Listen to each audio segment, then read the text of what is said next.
Marvel is done. Yes, it is so done.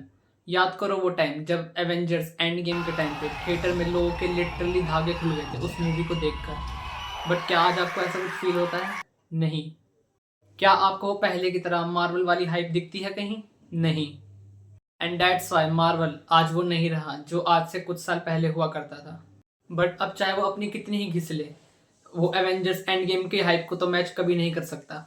And हाँ, मैं ये ऐसे ही हवा में नहीं कह रहा हूँ, मेरे कुछ वैलिड पॉइंट्स हैं जिनके बिहाफ पर मैं अपनी बातें रख रहा हूँ। अगर आप मेरे पॉइंट से एग्री नहीं करते तो अपनी बात नीचे कमेंट सेक्शन में लिख देना।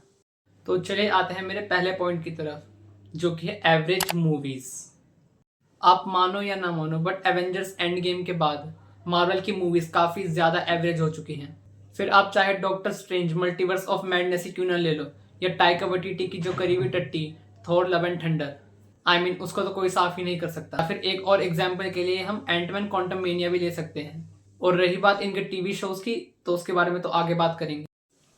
अब आते हैं मेरे दूसरे पॉइंट की तरफ, जो कि है स्पून फीडिंग। क्या आपको भी ऐसा फील होता है कि मार्वल लिटरली अपने कंटेंट को हमारे पर स्पून फीड कर रहा है, हमें जबरदस्ती अपना कंटेंट दिखा रहा है? इवन तो ये हम पर ही डिपेंड करता है कि हम उसका कंटेंट देखें या ना देखें, बट स्टिल मार्वल है तो भाई देखना तो पड़ेगा ही, ऐसा लोगों की मेंटालिटी हो चुकी है। इसी बात का मार्वल ने बहुत अच्छे से फायदा उठाया है टीवी शोज एंड मूवीज को ढेर सारा अनाउंस कर, जिसकी वजह से इनकी मूवीज और टीवी शोज की क्वालिटी इतनी ज्यादा गिर चुकी है कि अगर कोई एवरेज मूवी भी आ जाती है तब भी लोगों को लगता है कि चलो पिछली वाले से तो अच्छी है ही। सोचो ये लेवल गिर चुका है मार्वल की मूवीज का।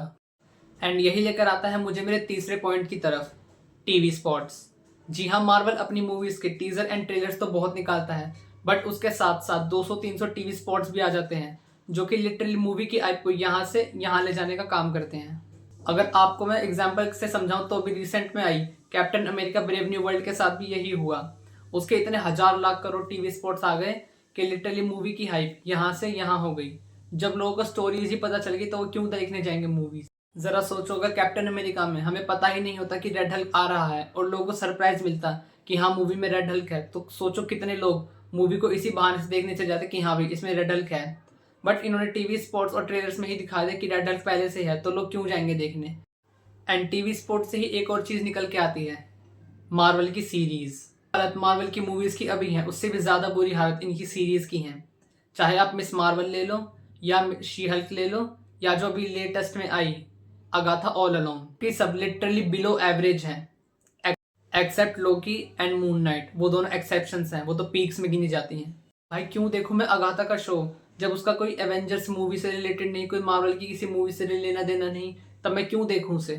एंड अगर मुझे मिस मार्वल देखनी है तो उससे अच्छा तो मैं पावर पफ गर्ल्स ही क्यों ना देख लूं, उसकी स्टोरी तो एटलीस्ट अच्छी है। अब आते हैं मेरे लास्ट और सबसे वैलिड पॉइंट की तरफ। एट द एंड हम लोग ये भूल ही जाते हैं कि मार्वल असल में एक स्टूडियो है, इसको सिर्फ एक ही सप्लीमेंट से रन किया जा सकता है, विटामिन एम। एंड इस विटामिन एम को पाने के लिए वो और ज्यादा मूवीज और टीवी शोज को इंट्रोड्यूस कर देते हैं, जिसकी वजह से ना तो राइटिंग को टाइम मिल पाता, ना ही स्क्रिप्टिंग को, ना ही वीएफएक्स को, जिसकी वजह से मार्वल के वीएफएक्स में भी काफी ज्यादा डाउनफॉल देखने को मिला है। Oh my God, bro. Oh, hell no, man. What the fuck, man? But still as a superhero fan मुझे अब भी कहीं ना कहीं थोड़ी बहुत उम्मीद है कि मार्वल किसी तरह अपने आप को अपलिफ्ट जरूर करेगा। एंड मैं ऐसा सोच ही रहा था कि तभी मैंने मार्वल के 2025 का स्लेट देख लिया।